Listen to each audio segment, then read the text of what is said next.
cinta itu selalu butuh perbuatan. Cinta itu selalu butuh perbuatan.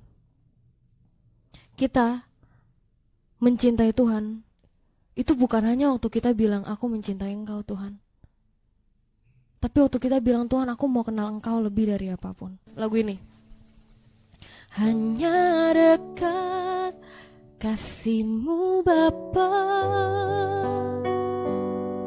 jiwaku pun tentram. Engkau menerimaku dengan sepenuhnya, walau dunia melihat rupa, namun Kau memandangku sampai kedalaman hatiku. Bayangin teman-teman, kita cuman punya kekasih sebenarnya cuman Tuhan, gak ada yang lain.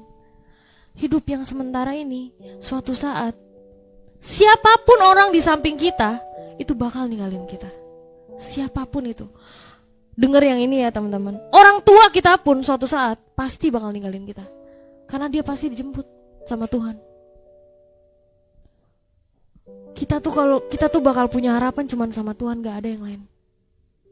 Gak ada yang lain. Gak ada yang lain. Kalau sekarang kita masih hidup enak-enak aja, hati-hati loh. Hati-hati. Apa yang kamu tabur saat ini akan kamu tuai nanti. Kalau kamu dari sekarang gak belajar untuk jadi orang yang indah di mata Tuhan, Tuhan pun gak akan mengindahkan kamu suatu saat. Kalau kita gak belajar mencintai Tuhan mulai sekarang, ada saatnya Tuhan pun gak kenal sama kamu. Kamu kira Tuhan itu murahan? Tuhan tuh maha murah, maha pengampun, tapi Dia tidak murahan. Dia bisa mengampuni kamu sampai saat ini. Kalau kamu masih dikasih nafas sampai sekarang, berarti Tuhan masih mengampuni kamu. Tapi ada saatnya, waktu kamu udah gak bisa nafas lagi, kamu baru tahu nyesalnya hidup tanpa Tuhan. Kamu baru tahu nyesalnya hidup tanpa Tuhan. Kamu baru tahu waktu yang kebuang dengan sia-sia untuk gadget kamu, Mobile Legend kamu, game-game yang kamu mainin, terbuang dengan sia-sia. Ingat itu. Jangan nyesel. Ingat itu, jangan nyesel. Kamu baru tahu loh, rasanya gak bisa mengampuni orang dan Tuhan gak bisa mengampuni kamu. Ingat, jangan nyesel. Hidup kita tuh cuman sekali. Sekali-sekalinya itu harus untuk cinta sama Tuhan, bukan yang lain. Orang yang gak cinta sama Tuhan itu kelihatan ciri-cirinya. Yang pertama, dia akan terasa baik-baik aja kalau dia hidup tanpa doa satu hari. Kayak sehari gak doa, biasa aja. Itu orang yang hidup gak peduli sama Tuhan, yang sombong, bisa hidup tanpa Tuhan. Sehari gak doa, dia bakal bilang, santai aja, gak apa-apa, masih ada besok. Kedua kalinya, masih ada besok, tenang aja. Itu orang yang sombong, bisa hidup tanpa Tuhan.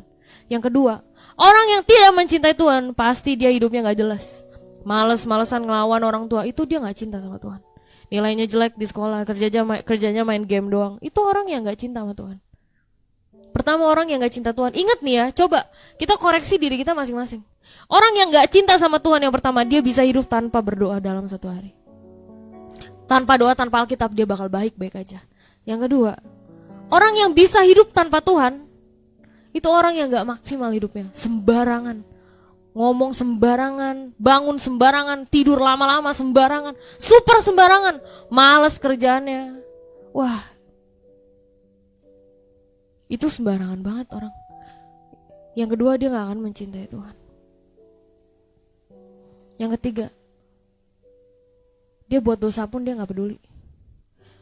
Dia anjing-anjingin orang. Itu udah di titik dia bakal bilang, emang anjing. Habis itu gak ngerasa berdosa. Wah, dia lukain hati Tuhan pun dia gak peduli. Orang yang punya hal tiga ini, Cici bisa jamin, kamu gak akan berhasil. Kamu kalau berhasil di dunia pun, kamu gak akan berhasil di mata Tuhan. Orang yang berhasil itu cuman orang yang mencintai Tuhan. Kamu mau jadi orang kaya kayak gimana pun, orang cerdas kayak gimana pun, tanpa Tuhan kamu bukan siapa-siapa. Kualitas seseorang bukan dilihat dari berapa uang yang kamu punya, materi, cantiknya kamu, pangkat kamu, IP kamu, nilai kamu. Kualitas seseorang itu terlihat dari orang yang semakin serupa dengan Tuhan Yesus. Cuman itu kualitasnya. Orang yang indah di mata Tuhan, orang yang indah di mata Tuhan, pasti dia gak cinta apapun melebihi Tuhan. Dia pasti bakal ketemu Tuhan tiap hari. Dia pasti bakal nekat ninggalin dosa-dosanya demi Tuhan. Tapi orang yang tidak mencintai Tuhan, dia bakal biasa-biasa aja gak ketemu Tuhan. Dia bakal hidupnya gak jelas, ngomongnya jelek, tidurnya gak jelas jamnya. Bukan jamnya berarti kalian gak bikin tugas sampai pagi, tapi gak jelas, saking malesnya tidur terus. Gak mau kerja, males kerjain tugas. Yang ketiga, dia males ninggalin dosa sampai jadi beku. Sampai jadi beku. Tahu gak, kalau orang pindah agama, itu bilangnya apa? Dia mendukakan Roh Kudus. Di Alkitab ditulisnya gitu. Dia mendukakan Roh Kudus dan gak bisa diampuni. Betul gak? Baca Alkitab kan di sini. Orang yang pindah agama, wah itu gak bakal bisa diampuni. Tapi orang yang pindah agama itu sama aja, sama dengan orang yang tiap hari bikin dosa tapi gak mau berubah. Itu juga orang yang gak bisa diampuni. Gak bisa diampuninya gimana? Nanti waktu kamu menutup mata, kamu gak bisa lagi ulang kesempatan kamu. Ingat teman-teman, Tuhan itu baik. Dia maha murah hati, tapi dia tidak murahan. Apa yang kamu tabur akan tetap kamu tuai. Kamu yang pacaran sembarangan, kamu yang main berjam-jam, kamu yang buka Instagram berjam-jam, kamu yang ngelawan orang tua, kamu yang hidup tidak berkualitas, males-malesan, kamu yang kerjanya ngomongin orang, kamu yang kerjanya membenci orang, kita yang kerjanya tidak memperkarakan hidup kita di mata Tuhan, akan kita tuai nanti. Ingat,